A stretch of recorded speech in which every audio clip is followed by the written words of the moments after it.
That's one of those situations you gotta tread lightly, because you never want the purpose of what you're trying to speak up for to be overtaken by like monetary like obsessions.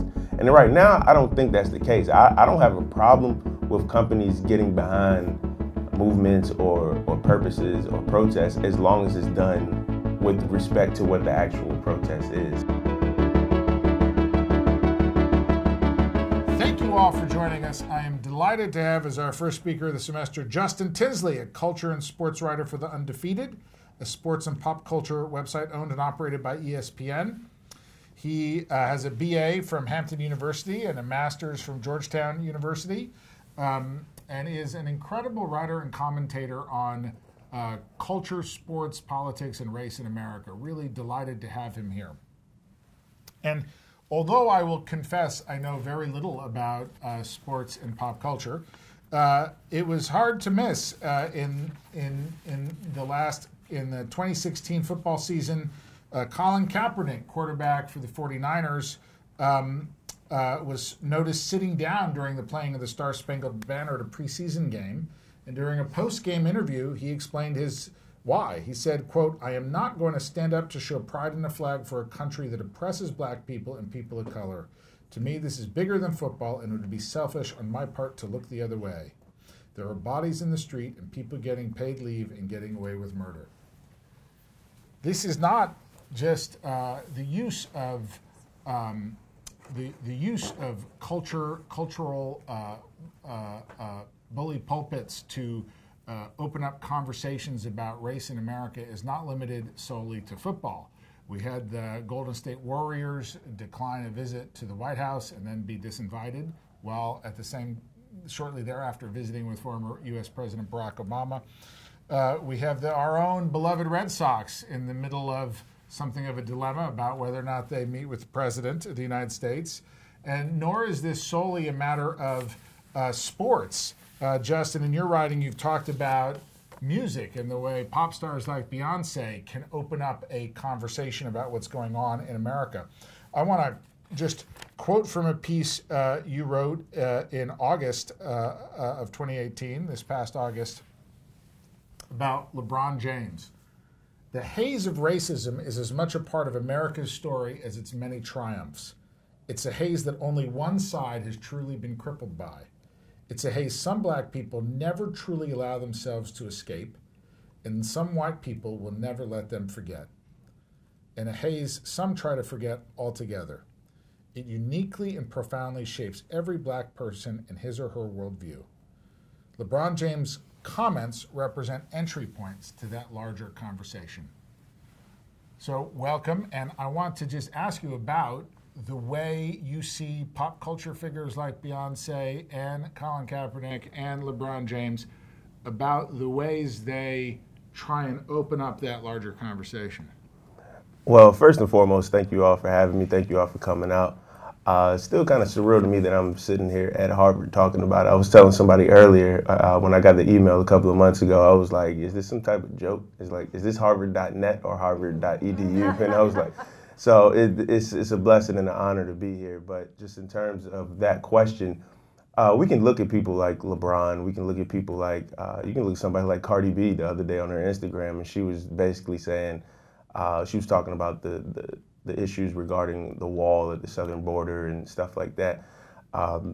Celebrities and athletes and entertainers have always been, I guess you could say, lightning rods for these type of conversations. And good lightning rods in some cases, because they force people to have conversations that they really don't want to have. You know, and it really just doesn't start with them. You can go back throughout the course of history. I was just telling you, one of the most important songs ever made was Marvin Gaye's "What's Going On," and that song, I don't know if a lot of people know, but that song at the very beginning of it, you can hear two men talking like, "Hey brother, what's going on? What's going on?" The two men in that song were Lem Barney and Mel Farr. They were the 1967 offensive and defensive rookies of the year for the Detroit Lions, and they just happened to be fans of Marvin Gaye. Marvin Gaye created the soundtrack to their lives when they were in college in the 60s. and they just have Marvin Gaye just happened to live near the golf course where they golfed, and they just formed a friendship from there. And at that point in time, Marvin Gaye was kind of known for singing, I don't want to say happy-go-lucky, but that's what Motown was really known for at that point in time.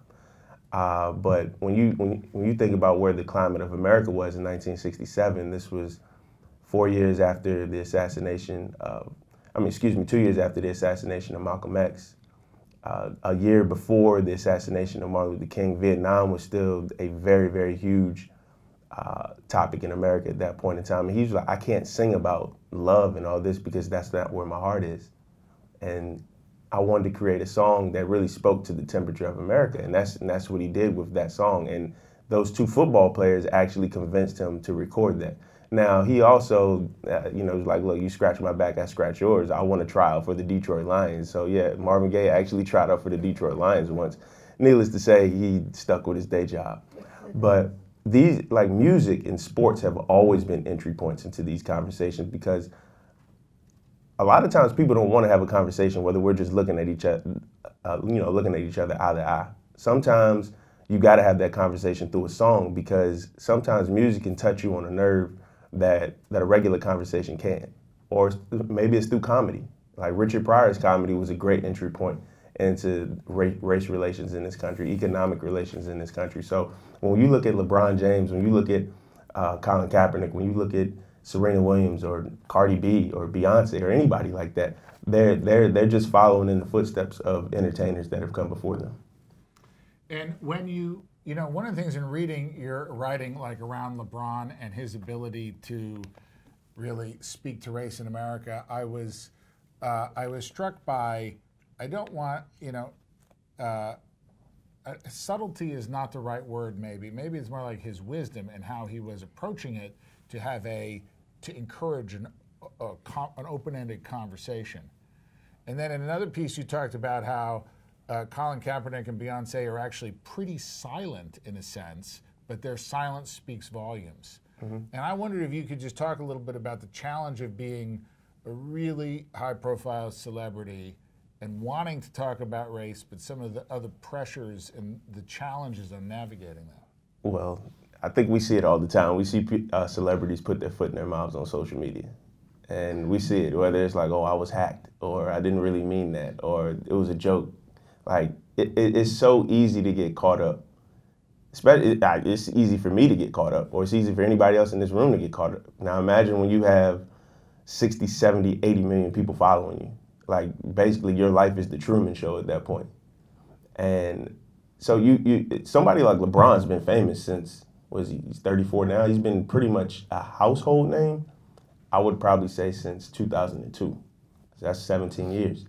So I think for him, he's he understands the waters and how to navigate those. Somebody like Serena Williams as well. LeBron, at his stature in the NBA, as kind of like the most, you can probably make the argument now that he may not be the best player in the league anymore, but he's still the most prominent. He's still the most recognizable. He's still the one with the voice that reaches the furthest. So he, in a sense, he has to speak up. He has to, because he's put himself in that position as to where, like, all right, well, we want to know how you're going to somehow get the Lakers into the 8th spot, but we also want to know what you feel about this, the southern border with this wall. Just recently, a story came out that was reported by my colleague, Kelly Carter, where he spoke up for Octavia Spencer so she can get funding for a project. And this speaks to the issue of gender income equality. And it's sad that he had to do that for her, but she thanked him for that. And that's part of like his role now. It's not even about MVPs anymore. It's about what are you doing to better society as a whole, because your career is finite. So he's put himself in the role of, I want to speak up. I want to do this. Now, somebody like Colin Kaepernick, he operates in a very mysterious type of way because he doesn't speak a lot. When he does speak, he like retweets people, or he'll upload a video to his Instagram. But you always understand what his purpose, you always understand what his passion, you always understand what his intention is, even without him speaking. So I don't think like activism, I don't think standing up for what you believe in has to be one exact model, because if that's the case, then nothing would ever get accomplished because not everybody's strong in similar ways. Like Colin Kaepernick doesn't want to be in front of a microphone or a camera as much as LeBron James does. The same way LeBron James will never basically go mute like the way Colin Kaepernick is sometimes.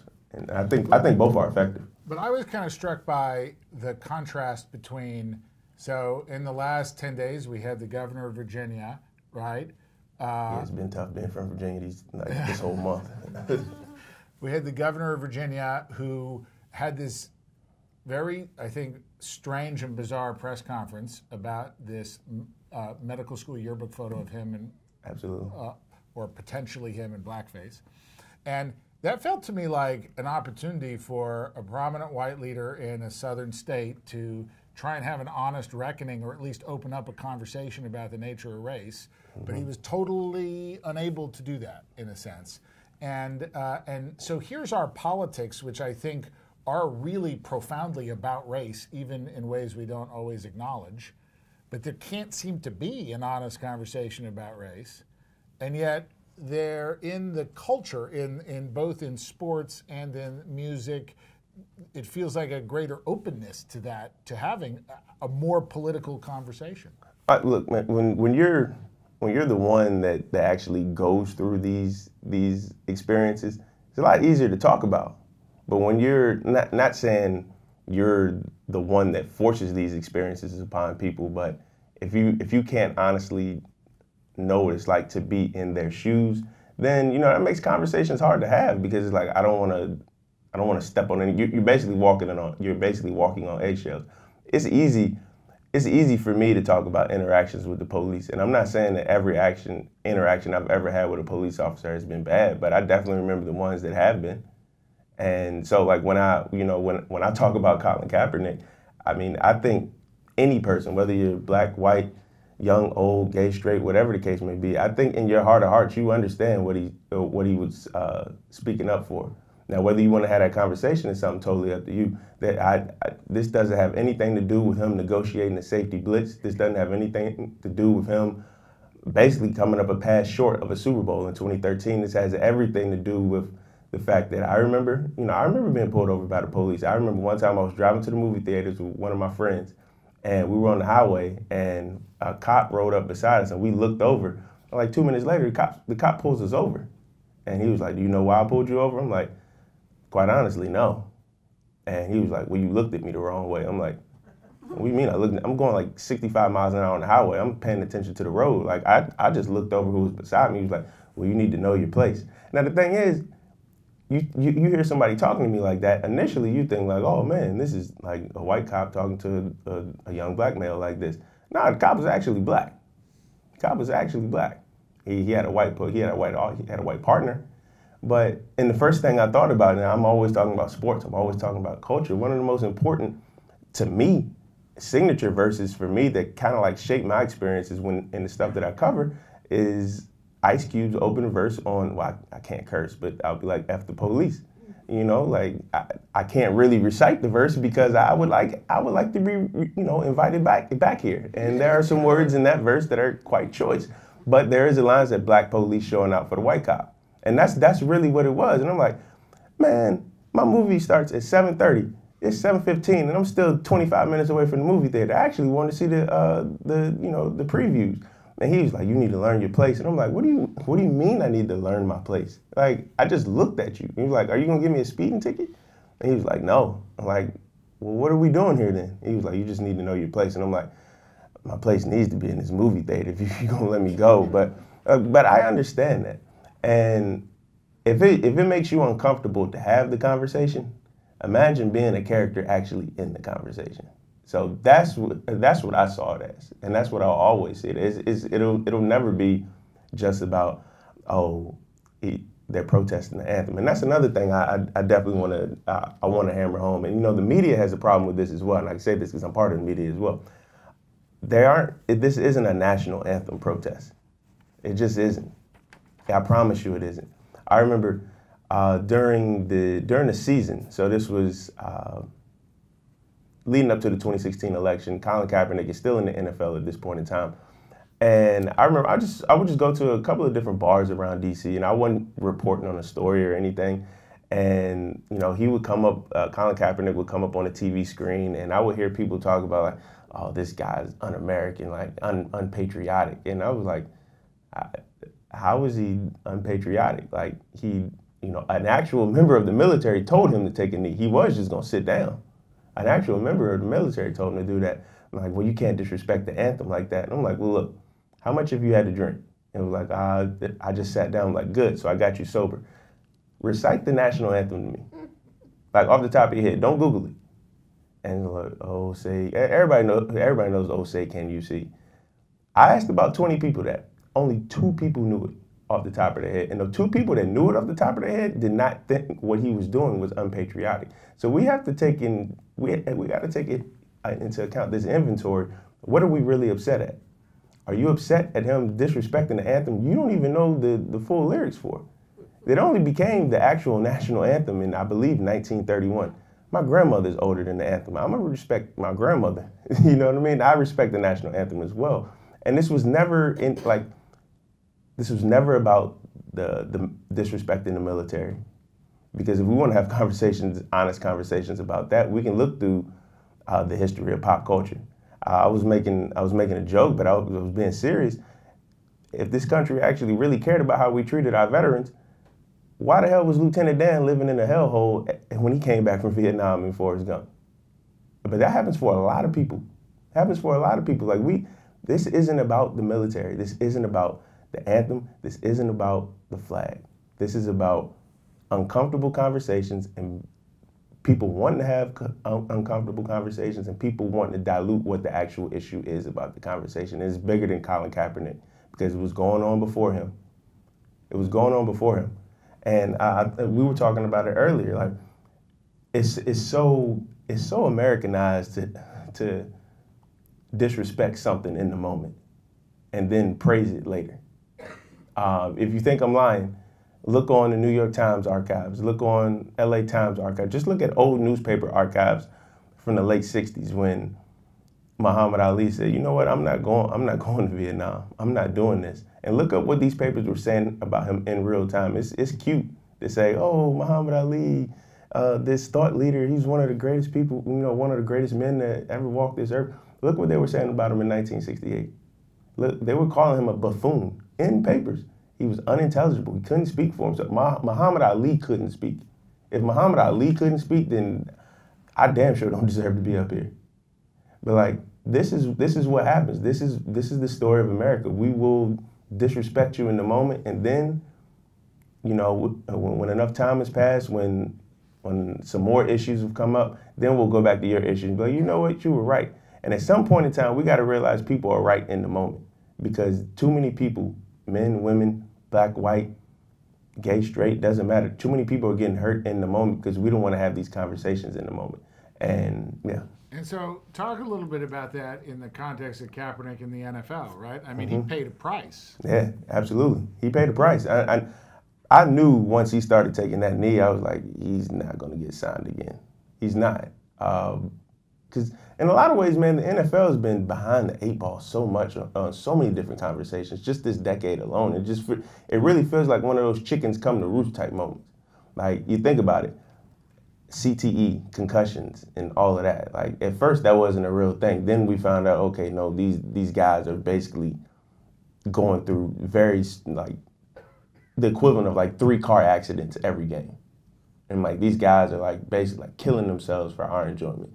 And then we had the issue of domestic violence come up, and it's still there. Like Kareem Hunt just got signed by the Cleveland Browns yesterday, and that's another conversation altogether.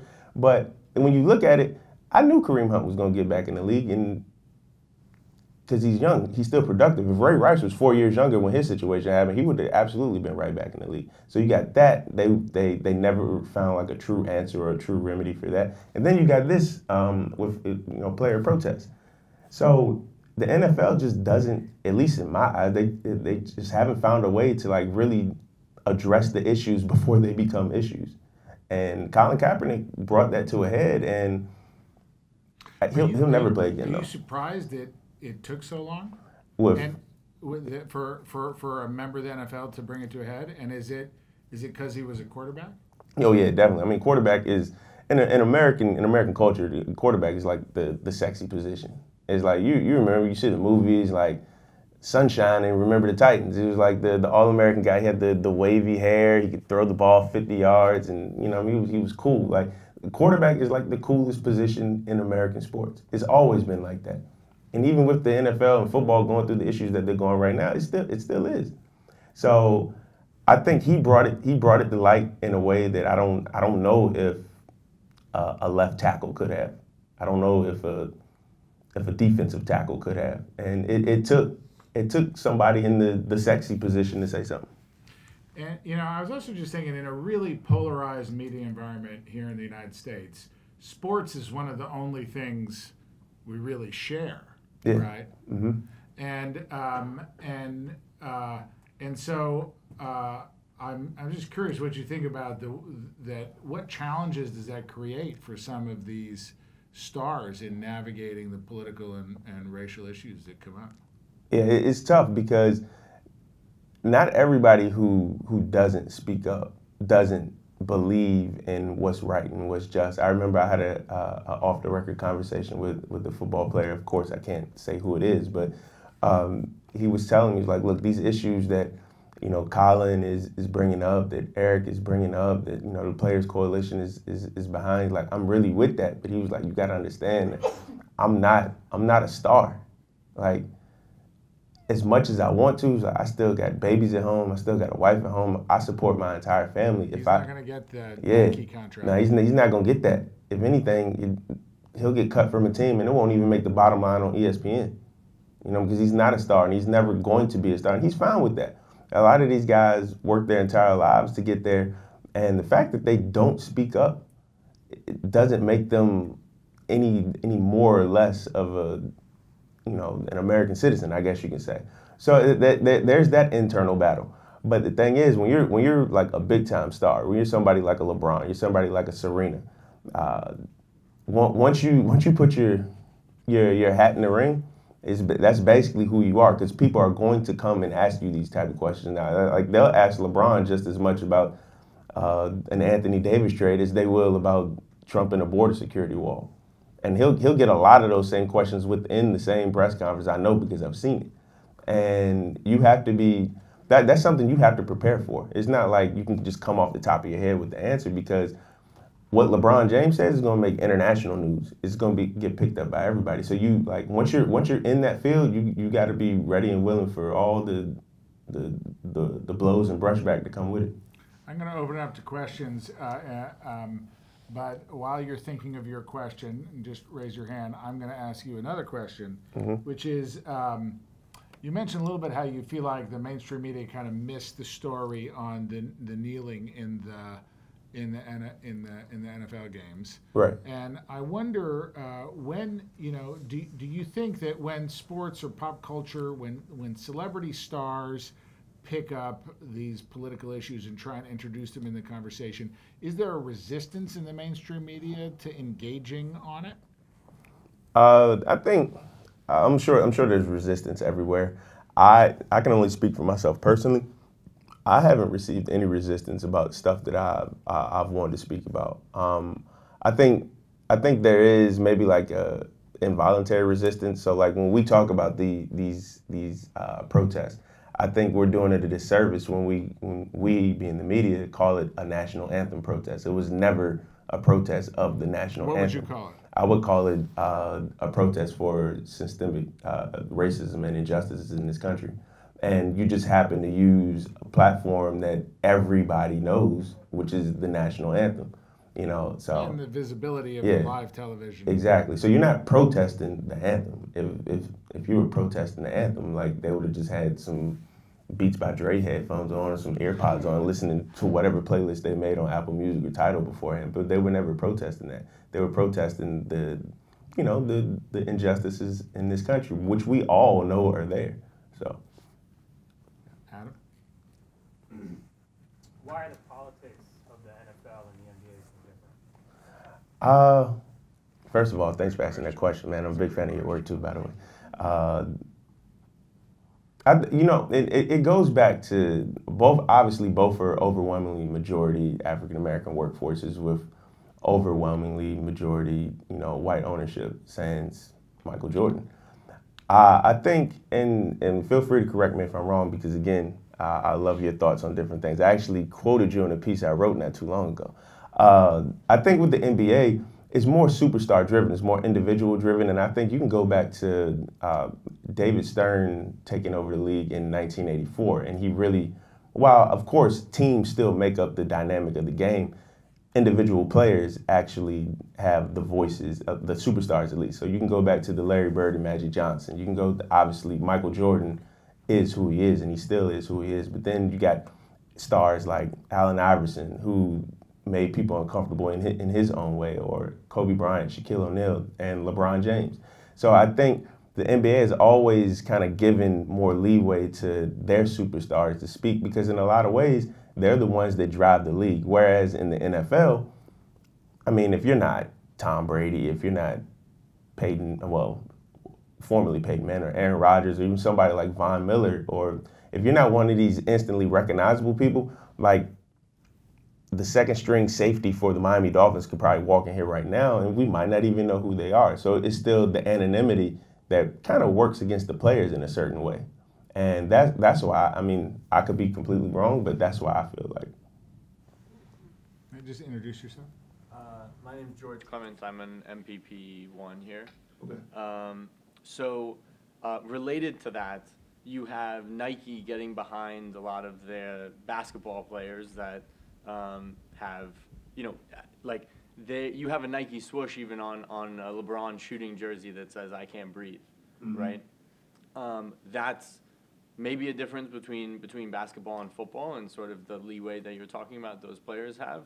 But I guess one question is, do you get a sense that it's the brands saying this is a good business decision, or brands saying it's important for us to support our athletes having a platform? Yeah, that's a really good question. That's something that, that I wondered when, Nike came out in support of like Colin Kaepernick. I think that's one of those situations we're really just gonna have to see how it plays out over time. I think right now, I don't think it's an issue. When my grandmother found out about that, she was like, well, damn, like Martin Luther King, he should have got endorsed by PF Flyers back in the day, all that marching he was doing. And I was like, well, if that was like the climate of America at that point in time, then yeah, you probably could have brought some Air King ones. But that's one of those situations you gotta tread lightly, because you never want the purpose of what you're trying to speak up for to be overtaken by like monetary like obsessions. And right now, I don't think that's the case. I don't have a problem with companies getting behind movements or purposes or protests, as long as it's done with respect to what the actual protest is. So, and you got Nike, which is an international brand, and if that's what it takes to bring even more eyes and more people into a conversation as to where they probably would have never had that conversation to begin with, then I'm fine with that. Now, I just don't want it to get to the point where, it becomes a brand's protest more than the actual purpose behind it. And that's just something that we're just gonna have to see how it evolves over time. With danger, you mean the consumerism, like co-opting the activism? Yeah, don't let capitalism take over something that is far deeper than just dollars and cents, which has been known to happen. It's the story of America, though. Callie, and then back there. I'm Callie Crossley. I'm at WGBH here in Boston. Pleasure to meet you. Nice to meet you. So I'm curious how you parse the impact of the external pressures brought by the other celebrities in support of Cap. I stand with Cap, blah, blah, blah. And with regard to the Super Bowl, so you have a Gladys Knight that says, I'm honoring the anthem, I'm going to do it, and she's an icon, so where does that leave people? And then there's Cardi down the street singing, but she didn't go on stage at the halftime with Maroon 5. Well, I don't know where the weight is then. Is there weight still, or what's the? I think that's a great question. When Gladys said what she said, I'm like, come on, Gladys, you missed the midnight train to Georgia. Like, don't do that. Like, and I was upset with that comment, because again, what she said made it to believe that it was a national anthem protest. And like, how many times do you have to say that it's not a national anthem protest for it not to be a national anthem protest? But it's really one of those things where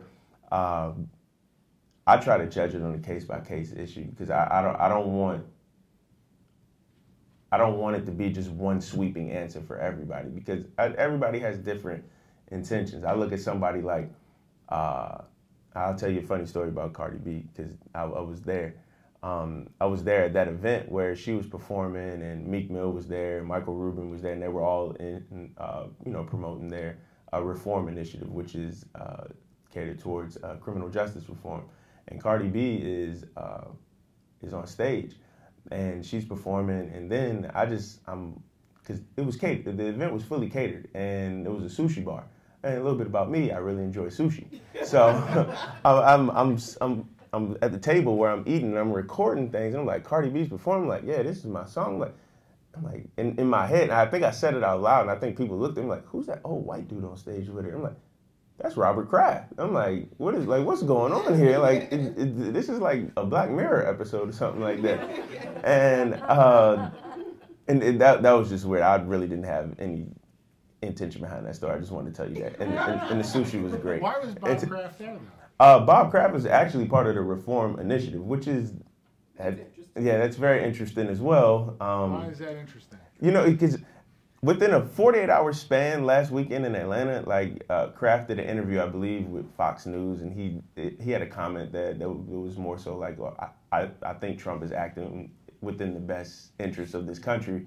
And then, he's on stage with Cardi B dancing, and then, they win the Super Bowl. I was like, man, you had an incredible weekend if you're Robert Kraft, I guess. But, for a lot of people, and again, I don't know Mr. Kraft.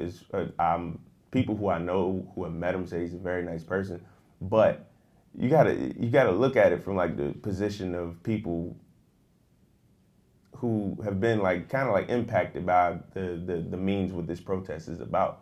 Like, I won't get up here and talk about the current president of the United States, because I'd be here all, probably until the next election.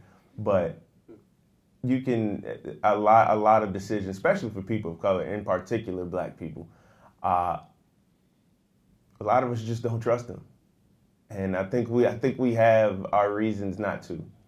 And if for somebody to get on and say that you think he's acting in the best interest of this country, well, we're part of this country too. And then to your credit, you're also on a board that is for criminal justice reform. But to what extent is that about the power dynamic in the NFL and in professional sports? White owners, Black players and stars, and I right away think of this academic, James C. Scott. He said domination in the hidden arts of resistance, right? About how people who aren't in power find ways of leveraging their position over the people in charge, right? Is really what I'm asking is Bob Kraft on that board in part as a way of trying to manage the talent on the team? Yeah, and again, I don't know what's in his mind, but in a lot of cases, it feels like you're trying to play both sides of the fence, and that's what it feels like. I don't know what's in his heart, I don't know what's in his soul, but I know what it comes off like to me. And so it was weird to see him on stage dancing with Cardi, and then you're part of this Cardi, league who had just spent the last couple of weeks really challenging the president. Yeah, basically. The same president who, you say is acting in the best interest of this country. And maybe he is acting in the best interest of some parts of this country, but not really the ones that I live in. Justin, I want to go back, because Callie's question made me think a little bit more about this. I want to go back to oh man, I just lost it. I should have written it down. But to her question, how do you judge? You really got to judge it on an individual basis. I think you have to. Well, that's actually, I remember that. That's what I want to go back to. The Super Bowl is the ultimate intersection of pop culture and sports, right? And now politics with the pregame interview with the President of the United States. And so what, and you know, were you surprised or disappointed that there wasn't more of a discussion, that the dynamics going into this Super Bowl didn't play out in a broader sense, talking about Kraft and even Tom Brady's prior support for the president and the challenges of getting African American artists to show up at the halftime show? No, because again, like that requires having uncomfortable conversations, and we know how people feel about having uncomfortable conversations. I will say this: do you think the media has a responsibility to surface those? Yeah, I mean, I think they're very viable questions, because there's no way you can talk about sports without talking about the political climate of this country or the cultural climate of this country at any point in time in this country's history, because they've always been in bed with each other. They've always been intertwined. So I think you can still bring up the question. Now, whether they answer it is a totally different question. But I will say this: being in Atlanta last week, for the better part of the week, the biggest presence there was somebody that wasn't even there, was Colin Kaepernick. And you could tell he was in conversations, whether you were at parties, whether you were just in hotel lobbies. No, I mean, nobody was really talking about the game. Like, if you're talking about sports, at that point in time, you were talking about, are the Lakers going to get Anthony Davis? Nobody was actually talking about the actual Super Bowl. People were talking about Colin Kaepernick. People were talking about this collusion case that's coming up this year. Why were they talking about Kaepernick? I mean, because he's been out of play a while. He's still the most important player in football. He's still the most important player in football because of he represents something that's bigger than just football. Like, if you could be bigger, the NFL is a $10 billion a year conglomerate. If you can find a way to be bigger than that, then you introduced a conversation into society that at this point needs to be had. And everyone, it's kind of like the elephant in the room. Everyone knows he was exiled. I mean, if you want to just go through the X's and O's, like, there's been, I believe, over 40 different quarterbacks signed since he took his last snap on January 1st, 2017. Some of which are good quarterbacks. Some of which I wouldn't play with them on Madden. Some of which you probably can't even find on Madden. But what Colin Kaepernick also represents, and it's even bigger than him, this collusion case that's coming up, and I think that is the thorn in the NFL side that they're going to have to address at some point. And this Colin Kaepernick collusion case has the potential to be the biggest sports legal related case since Kirk Flood. Just for people who don't follow, give us two sentences on it. Kirk Flood? On the collusion case. Oh, well, and why it's going to be such a big story. Basically, in layman's terms, and I am not a lawyer by any stretch of the imagination, but I am going to try to get my law and order on. Basically, what this case is, y'all refused to hire me because I called you out on something, and you don't want to have a conversation about what I called you out on. And you the whole league. Yeah, the whole league, the NFL as a whole. So he's basically suing the NFL for not allowing him to work, and that'll go through the and in arbitration, they decided the case has merits, right? Which is a pretty big deal. Yeah, if you get through arbitration, that's that's not guaranteeing that you're going to win your case, but it's a pretty big hurdle to cross. So, and that has, like I said, the precedent with that case, the potential legacy for that case, whenever it happens, it's expected to happen this year. It's going to be big. When you say, let's just surface the potential legacy of that case, really what you're talking about is surfacing the institutional racism of the NFL. Of society. It's not even just the NFL at that point. The NFL is reflective of society. You're going to have a league that is 75% African American, and no African American owners in the league. I believe Ozzie Newsome just stepped down as the GM in Baltimore, so there's like hardly any black GMs left. So it's the story of America. You got a majority black workforce, overwhelmingly majority white ownership. And one of the most talented players in the league gets barred from the sport because of his politics. Yeah, so you're barring an African American from working because he said something that made you uncomfortable. That's in essence what it is. Of course, if you talk to somebody who has far more legal acumen, y'all at Harvard, y'all can talk to people here. They can give you way much more of a breakdown. than I can. But that's in essence what it is. Right, I promise, yeah. How you doing? My name's Ramy. I work here at the Kennedy School. I'm a student at the Education School. Pleasure to meet you. What do you think about Kanye West? Is that social activism in the same sense? Whew, yeah, boy. I mean, it is. Activism isn't, well, hold on. Let me take that back. Kanye's speaking his mind. In his mind, I truly believe he thinks what he's doing is activism. But I just believe he's so... Does he have a mind? Yeah, he's got a mind. Kanye, man, that is a really good question. Because it's been fascinating to see the transformation of Kanye over the past 15 years.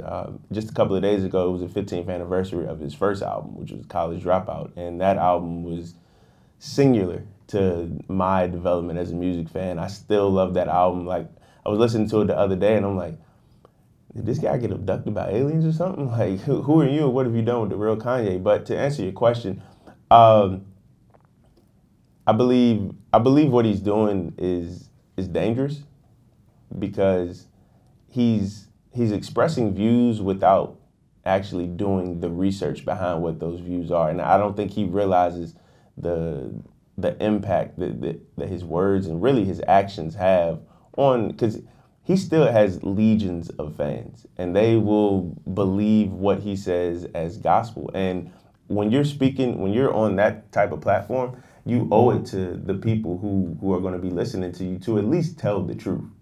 You know what I mean? At least tell. If you want to support Donald Trump, then by all means, this is a free country. But don't sit up here and say like, oh, I support Donald Trump because this, that, and the third. And then when somebody asks you what policies has he enacted that you agree with, and it's basically like crickets in the background, like that's bad, man. Like, and that's for Kanye or for anybody. Why don't you just compare and contrast Kanye and Beyonce as two performers in pop music at the top of their field, who have taken very different approaches to confronting the social and political issues of our time? Yeah, I mean, you can go back to the VMAs and that one night where he jumped on stage. He was actually doing it in support of Beyonce. You know, a lot of people remember him interrupting Taylor Swift, but it was actually in support of Beyonce. And you could look at Beyonce's face when it happened. She looked mortified. She was like, I did not ask you to speak for me. But he chugged the whole gallon of Hennessy beforehand, and you know, that liquid courage took over, and his career really, well, yeah. But they who they are now is kind of like who they've always been. Like, Beyonce's never been one to do a lot of interviews or speak up like with a lot of statements. She's always spoke through her music and her performances, whereas Kanye, he spoke through his music and his performances, but he's also spoken whenever somebody would listen to him. And sometimes your greatest traits can be part of your downfall as well. And I think that, like, with whatever Kanye is going through in his life, and I think he's going through a lot, he's allowing that to manifest in a way that is very counterproductive to, you know, well, I guess it's not counterproductive to his messages because he's saying exactly what he wants, but it's very counterproductive to what his fan base like needs to hear. And like Beyonce, she's very calculated in what she chooses to support. Not saying that like Beyonce is like the second coming of like Angela Davis or anything, because that's not the case. But she's been very calculated in what she's put her money behind, what she's put her voice behind, and what she's put her performances behind. I think you could look at her performance last year at Coachella and say that's more powerful than anything Kanye's done over the past 4 or 5 years, because you can talk about about the inclusion, about, you know, black women making a very powerful statement in terms of individuality, in terms of the stature she carries in this country, but, you know, women in particular carry in this country. And Kanye is just, I mean, he put on a red hat and just basically just started firing off the first thing that came off the top of his mind. That's very counterproductive. So. Here and then here. Yeah. Just introduce yourself. My name is Daniel. I'm a student at the law school. Pleasure to meet you, man. Thank you so much. So you can explain the collusion case way better than I can. We'll wait. I appreciate the fact that you're commenting on the culture. And I guess I want to focus on you particularly in terms of the fact that LeBron James is the prominent voice, as you mentioned, and he does it so differently in that, like, he's more about inclusion, and we can all be friends. We're competitors, but not in the same way where Michael Jordan, literally exile you, right? Jay-Z and Diddy at the top of their game, Rock Nation brunch, all of that just happened. Beyonce, etc. What is it like for you to be, commenting at this particular moment where it feels like there is a lot of just energy and more consciousness around all these issues? Man, that's a really good question. For one, it's a blessing that I'm getting a chance to write about these topics, and two, like, y'all are even coming to hear me speak. Like that means a lot to me. That really humbles me. But it moves me in a sense because I'm a big fan of history, and I've seen how people have documented whether the John Carlos, Tommy Smiths, the Muhammad Alis, the Magic Johnsons, Larry Birds, those eras, Michael Jackson, Prince, and just even in the 90s, where I grew up, like reading Vibe magazine, just like the Tupacs, the Biggies, all those type of people. Like, for me, I do feel a deep sense of responsibility to document things as I see them. And I'm not saying that my words or my vantage point or my views are gold or should be the say all end all be all. I don't want them to be. I think society, and I think journalism, and I think communication works a lot when we have a lot of different viewpoints that are articulated well. Of course, you can have a lot of viewpoints on a lot of different things and it not be worth a damn. But I do feel like documenting this stuff in real time is very important because a lot of stuff is going to go down. Like when we talk about this era of American life, and I'm not even just talking about who's in the White House, but when we talk about this era of American life, I think it's going to be very important to show the dualities, the complexities, the nuances, and how were these people that we, that are covered very often in a lot of cases admire, what were they doing in times of when we needed people to speak up, and what were their actions like, and what didn't they do? Because, we can praise them for the things that they did do, but, there's still going to be things that they didn't do. So I consider it a very big responsibility, and I was just saying to Adam, I'm sure you probably feel the same way as well in a sense, and I think everybody does, and that's how I feel. You opened by kind of talking about Marvin Gaye in the 60s, and the 60s being an incredibly turbulent and violent decade in American history in terms of our politics and navigating our race and the slavery and the legacy of slavery and kind of institutionalized racism. Do you feel like there's some implication in what you just said that we're kind of in maybe the beginning of a comparable moment? Yeah.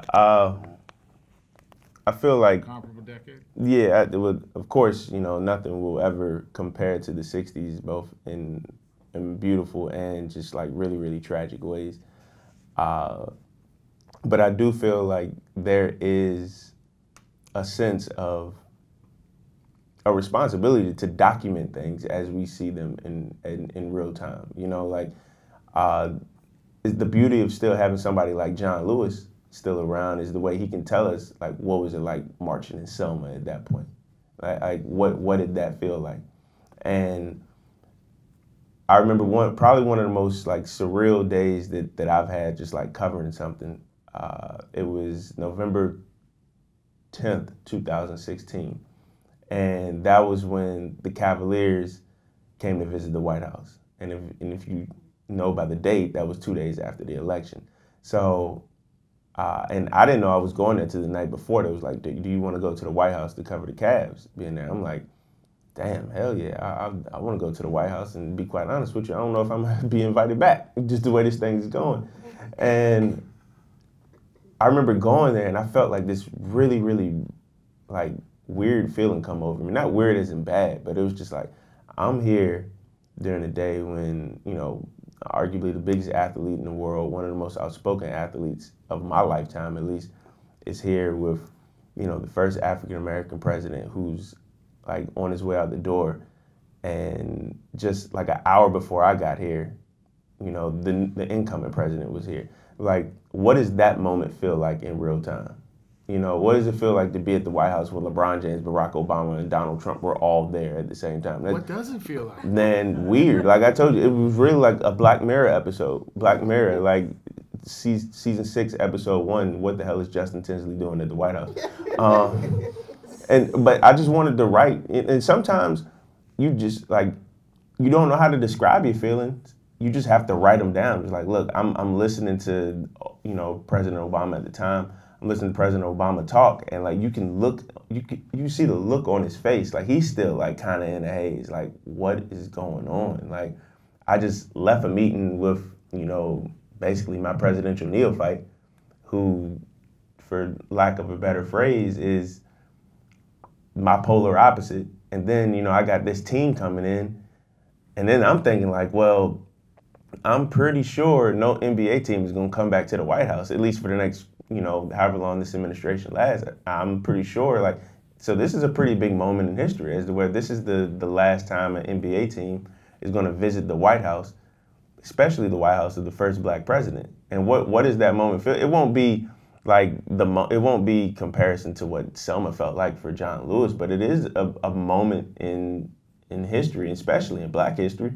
And I wanted to document that, like what it felt like. And I think there's a lot of moments like that, and a lot of more moments that come with like way more severity and that really don't have anything to do with sports. But I feel like that is part of my responsibility to say what that's like, because I mean, hell, like 5 years from now, I might want to go back and read that and be like, damn, that was the case. Or, you know, when my little cousin, who is like 10 now, he's playing basketball. He loves anything basketball related. He somehow thinks that I know all of these players. He was like, "Can you text LeBron?" I'm like, "Sure." I'm pretty sure LeBron has like a 4-digit phone number. Like once you get that famous, you don't even have 7-digit phone numbers anymore or 10-digit phone numbers. You just got like emojis and like hieroglyphics or something like that. But I was like, "Sure, I'll text him." He was like, and so he told me, he was like, "You were at the White House when LeBron was there, right?" And I was like, "Yeah." He's like, "What was that like?"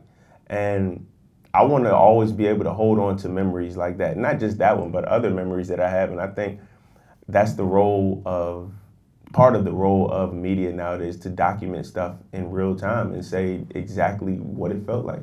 And journalism is witness. Thank you so much. I just wanted to first comment that Kanye West has come forward and said he has a mental illness. He has bipolar mood disorder. I happen to have that illness. I've been studying it to death for 30 years. It's a really complex illness.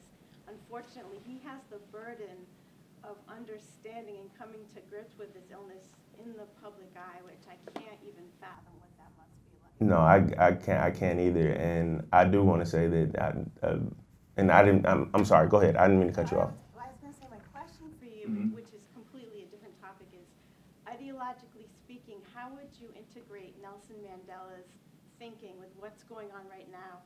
And who is your favorite thinker to navigate your work and your thinking? Oh man, first and foremost, I want to say thank you for saying what you said about mental illness. I have a few family members who have, you know, deal with schizophrenia, bipolar, and all that, and it's something hard to work through in private. So I can't imagine, you know, being on a very public eye like that. Yeah, basically the Truman Show. I also think that, you know, people around him who say they care about him need to do a better job about doing that. But I'm not in the Kardashian West Jenner inner circle, so I won't speak on that any further. But Nelson Mandela, man, that I believe was it yesterday, or maybe it was a couple of days. It would have been like the 29th anniversary that he got released from prison. I believe Nelson Mandela is one of the greatest people to ever walk the face of this earth. And if you really know his story and you understand the intricacies of it, not just he sat in prison for a long time, but you know how his thinking evolved while he was in there, how he didn't allow his conditions to basically like crumble him while he was locked up, or basically take an ill view of the world from there. He got out of prison and became the president and changed the world. Like that, if he's not an Avenger, I don't know what is. You know, we talk about the Marvel movies, and like he's a real life superhero for me, for a real life superhero for me. But in terms of just thinkers who I am like huge fans of, somebody like James Baldwin. He's somebody like if I could write anything a fourth as good as he ever did, I can call it a career, and you'll never hear from me again. Malcolm X. I'm a huge fan of Malcolm X. The autobiography of Malcolm X is something that I try to reread once every like 3 or 4 years when I feel myself coming into like a different chapter in my life, which I probably need to reread it pretty soon. But I always take something new away from that book every time I read it, so I would definitely say him.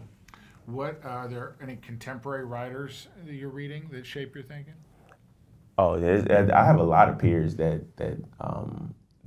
inspire me and motivate me, and if I start to name them, and I'm being recorded right now, so if they go back and listen to this, they'll be like, "Why didn't you name me?" But I mean, there's a ton of people who motivate me. I think one of the best long form like feature writers in this country is Myron Fader.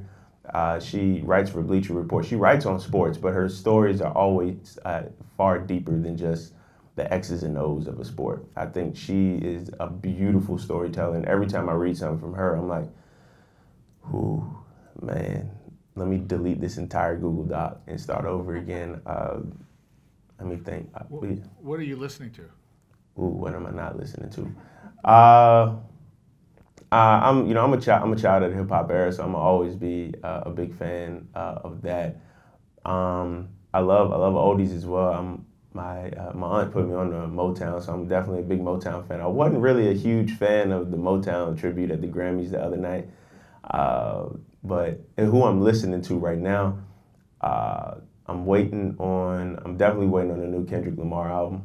I believe he is right now. I have no problem saying I think he's one of the 10 greatest rappers to ever live, and I think he's only getting better. And I think a lot of what he speaks about in his music is very, when I talk about documenting life in America in real time, I think he does a great job of doing that. He's not the only one, of course. I'm a huge fan of Cardi B.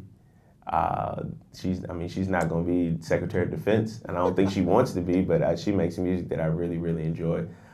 James Blake, I'm a huge fan of him. I could keep going. If y'all want to talk about playlists on phones, like we can pull them out right now. We can go back and forth. I'm with that. Justin, thank you for joining us today. Thank you for your writing and your witness to this era. We look forward to seeing you next week, same time, same place. Rachana Pradhan of Politico is going to speak to us on the politics of health in the Trump era. Look forward to seeing you all. Thank you. Thank you all again. Seriously, thank you.